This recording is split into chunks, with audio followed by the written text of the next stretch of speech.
11 to 20 motion and mechanics से।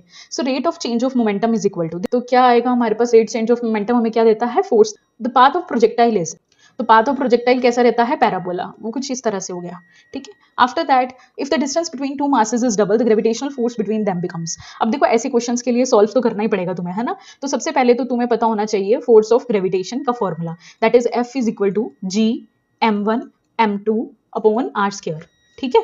ये इसका होता है फोर्स ऑफ ग्रेविटेशन का formula. Now they are saying कि डिस्टेंस जो है, ठीक है, दो मासेस के बीच का डिस्टेंस जो है, इसे हमने डबल कर दिया। ये मैंने क्या कर दिया, डबल कर दिया। अब डबल कर दिया तो इसका भी स्क्वायर हो जाएगा, है ना। तो हमारे पास f किसके इक्वल हो जाएगा, मानते हो कि ये जो 4 है, तो यहाँ पर हमारे पास कितना हो जाएगा, 1/4 ऑफ f, यानी कि ये जो हमारा नया डैश आप लिख सकते हो, f डैश लिख सकते हो, जो ओल्ड ग्रेविटेशनल फोर्स है उसके 1/4 है, ओके क्लियर, 2 की स्क्वायर के साथ। After that the inertia of body depends upon, अब जो इनर्शिया होता है वो किस पे डिपेंड करता है बच्चों, मास पे डिपेंड करता है। The speedometer of vehicle measure, speedometer क्या मेजर करती है, instantaneous speed.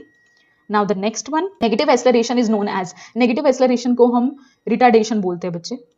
When a cricketer catches a ball, जब एक क्रिकेटर जो है वो बॉल को कैच करता है तो अपने हाथ पीछे की तरफ कर लेता है, तो ऐसा क्यों होता है। देखिए बच्चे, आपका जो Newton second law of motion, अब आपके पास ना एक फॉर्मूला निकल के आ जाता है यहाँ से, F is equal to P upon T, है ना, दैट इज रेट चेंज। अब क्या होता है बच्चे कि अगर वो जो पर्सन है, ये T है, ध्यान है, ठीक है, जो क्रिकेटर है वो अपना ना हाथ पीछे करता है, तो इससे ना वो टाइम को इंक्रीज कर देता है। टाइम इंक्रीज होगा तो फोर्स अपने आप कम हो जाएगा। अब फोर्स कम होगा तो उसको इंजरी नहीं होगी कोई भी, इसीलिए to increase the time of impact and reduce the force, okay clear, force को रिड्यूस करने के लिए और टाइम बढ़ाने के लिए, ताकि उसको चोट ना लगे, clear, that is based upon Newton second law.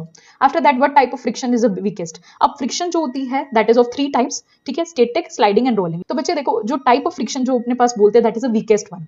तो कैसे पता चलेगा, हमेशा याद रखना बच्चे, जो फ्रिक्शन होती है ना वो रफनेस से बढ़ती है, यानी कि जितनी ज्यादा इंटरलॉकिंग्स होंगी ना उतनी ज्यादा फ्रिक्शन अच्छी होगी। अब क्या होता है कि रोलिंग के केस के अंदर, जैसे कोई भी ट्रॉली आप समझ लो, यहाँ पे कोई भी टायर्स लगे हुए हैं उस ट्रॉली के, ठीक है, अब यहाँ पे ग्राउंड के साथ ना इंटरलॉकिंग कम हो जाती है, इंटरलॉकिंग क्या हो जाती है, ग्राउंड के साथ कम हो जाती है इन केस ऑफ कोई भी अगर टायर्स वगैरह लगे हो उस ट्रॉली पे। तो क्या हो जाता है, अगर इंटरलॉकिंग कम हो जाएगी तो फ्रिक्शन अपने आप ही वीक हो जाएगी। So the right answer will be बच्चों रोलिंग फ्रिक्शन, ठीक है क्लियर, समझ आया कंसेप्ट के through. After that 20, Why is it difficult to walk on a smooth ice? अब डिफिकल्ट क्यों होता है आइस के ऊपर वॉक करना, मैंने अभी पीछे बताया, देखो फ्रिक्शन जो होता है ना, आप वॉकिंग जो कर पाते हो, यानी कि आप चल पाते हो बिकॉज ऑफ द फ्रिक्शन के करके, आपके शूज और जो भी आपका ग्राउंड सरफेस होता है ना उसमें इंटरलॉकिंग हो जाती है, ग्रिप बन जाती है। अब स्मूथ आइस के ऊपर ग्रिप ही नहीं बन पाती, ठीक है, वो तो सरफेस ही पूरा स्मूथ हो गया, रफ तो है ही नहीं, ठीक है, रफ नहीं है, स्मूथ सरफेस हो गया, जिसके करके फ्रिक्शन क्या हो जाएगी, कम हो जाएगी, जिसके घर पे आप चल नहीं पाओगे। So that is due to the low friction, okay.